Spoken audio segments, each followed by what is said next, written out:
sa inyong lahat. So, ang ating patakdaan ngayon, so ano nga ba, alam niyo ba kung ano ang patakdaan? Hindi. Okay, Miss Shelo, ano nga yung patakdaan? Ang patakdaan So, ang patakdaan ay isang matalinghagang salita kung saan ito ay nangangahulugang agenda. So, ako nga po pala ang inyong konferensyante. Miss May, ano nga po pala yung konferensyante? Reporter po or Taga-talakay. So ako nga po pala ang inyong konferensyante, Charlie Tansi Cagalla. So simulan muna natin sa tula.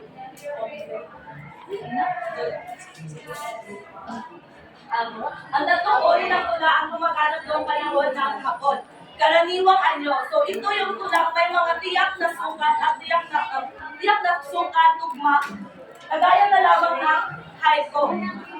Malayang talunturan, kagaya ng tulang isinusulat ni Kuya Charles kung saan ito ay walang tiyak na sukat o mahahabang tula. At tanaga kung saan ang tanaga ay pinubuo ng apat na talunod o apat na stanza na may pipitong panahon. So, nobela. Walang gaanong nobela na isulat noong panahon ng Hapon. Marahil ang naging dahilan ng kakauntian ng mga nobelang nalathanan ng panahon yaon ay ang kakapusan ng papel. Ang ilan sa mga nobelang nabanggit ay kapira-pirasong na ilakhala sa liwayway na ginamitan ng napakaliit na tipo-tipo, isang malinaw na tanda ng paghahangad na habaan ang mailalagay sa bawat tabas ng malas. So ano nga po pala yung liwayway? So ito ay magazine noong. So, di ba na, kagaya ngayon, ang ginagawa natin sa ating mga handouts ay mas pinapaliit natin yung mga titik upang mas mahaba o mas mataas ang ating maisulat at para na rin makatipid sa papel. So, yun yung ginawa nila noong panahon ng Hapon dahil sila ay kulang sa papel. So, ang nobela ni Jose Esperanza Cruz sa Tatlong Maria ay isa sa mga nobela na naisakibisula noong panahon ng Hapon. So, ang Tatlong Maria, ito ay Maria yung, sa handout is Mara, makikorect na lang. Tatlong Mara. Tatlong Maria yun. Sina Maria Esperanza, Maria Fe, at Maria Caridad, kung saan sila ay magkakapatid sa ama. So, ang taksa ay tungkol sa pag-iibigan ni Maria Caridad at Andres. Tapos yung magkakapatid sina Maria Fe at Maria Esperanza at Maria Caridad. So, ang paksa kasi dito ay parang ang pagkakaiba ng paninirahan sa lungsod at sanayong kung saan naninirahan sa lungsod at nag-aaliwaliw lamang sina Maria Fe at Maria Caridad at sanayon naman si Maria Fe at Maria Esperanza at sanayon naman si Maria Caridad. Kung saan namuhay siya ng masaya at masagana. So,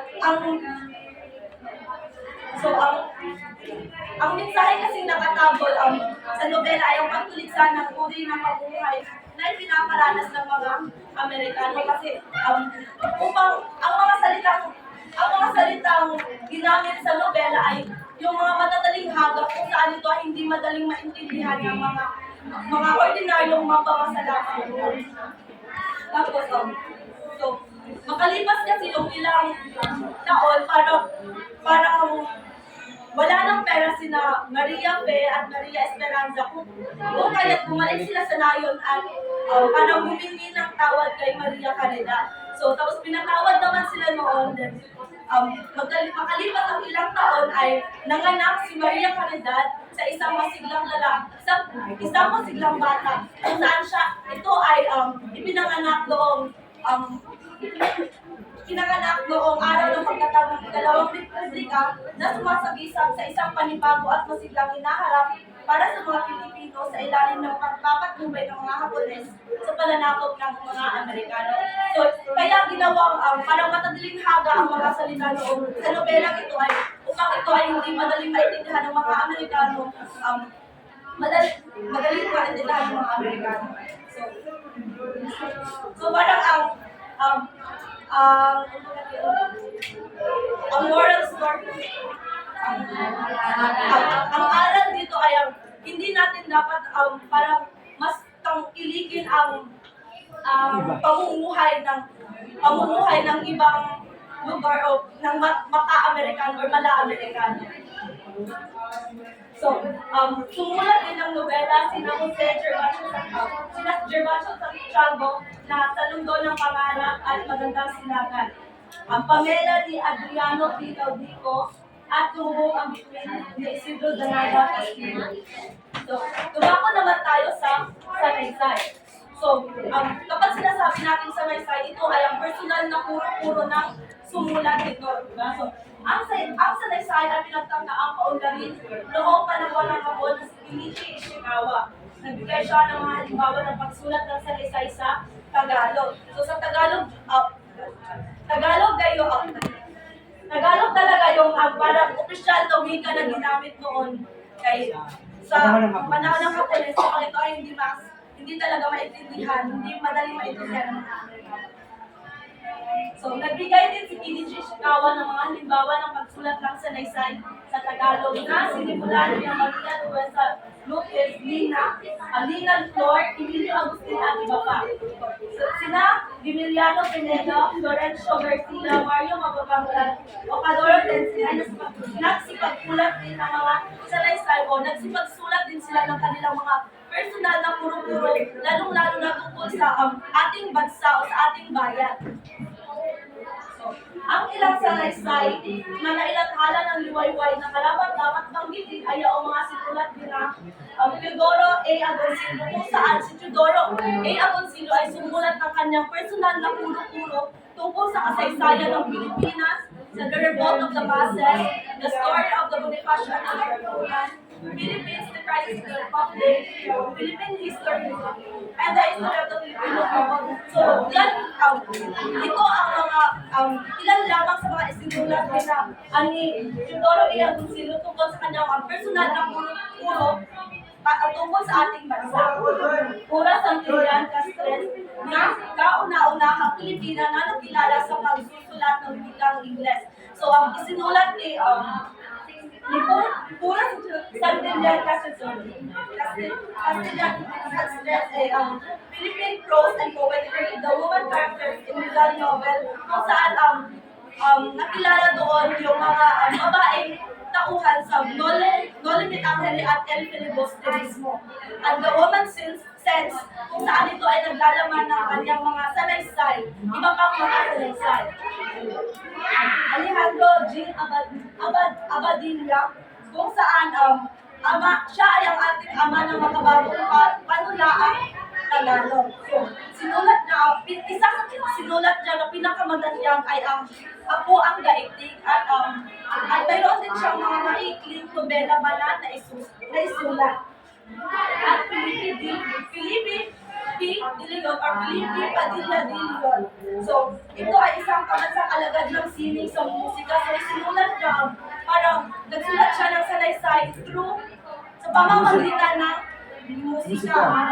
So, isang musikal na konduktor, scholar at kilalang kabayang kompositor na sinikap ay pakita ang kultura na identidad ng Pilipinas sa pamamagitan ng kanyang mga komposisyon. So kung sila ni Teodoro Agoncillo o sa Santillan Castres ay sumulat ng sanaysay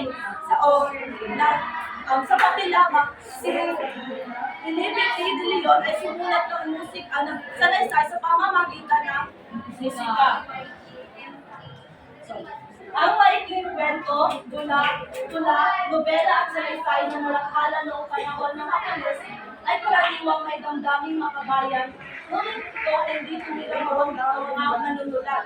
So, kung mapapansin nyo, ang mga ang mga nobela o mga sanaysay, ito ay may mga matatalinhagang salita or may mga nakapaloob na mensahe sa kanilang mga isinusulat. Mapapansin din dito sa mga pamagat na kanilang inilaban sa mga katas. Mahigpit man ang mga pananakot sa pagsusulit hinggil sa paksa at mga pananalitang ginamit, ay ibig din ng mga manunulat ay nanatili sa pamamagitan ng katalinhaga o dituloy ng pamamaraan. So, kahit na parang pinagbabawalan silang sumulat ay sumulat pa rin sila sa pamamagitan ng matalinghagang salita upang hindi sila hulihin at maipalagala pa rin nila kung ano nga ba ang mga nangyayari sa Pilipinas noong panahon ng Bacor.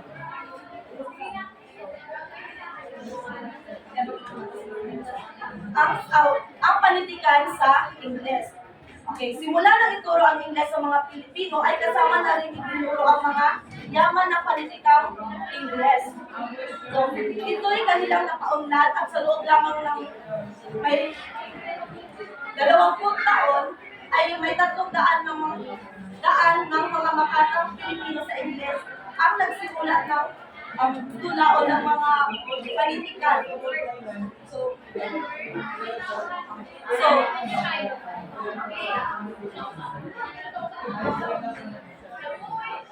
ang panitikan sa Ingles ay pinangunahan ng mga parang hindi yung mga galing talaga sa Inglaterra o hindi talaga galing sa Amerika. So, ang panitikan sa Ingles ay pinangunahan ni Federico Mangajas, Salvador P. Lopez, Francisco B. Igasiano, at Manuel Aguila. So, ang mga manunulat sa Ingles ay tila nagsipagtabo at ang mga nasa Estados Unidos lamang ang mga nakasulat. So, yun lamang po at maraming salamat.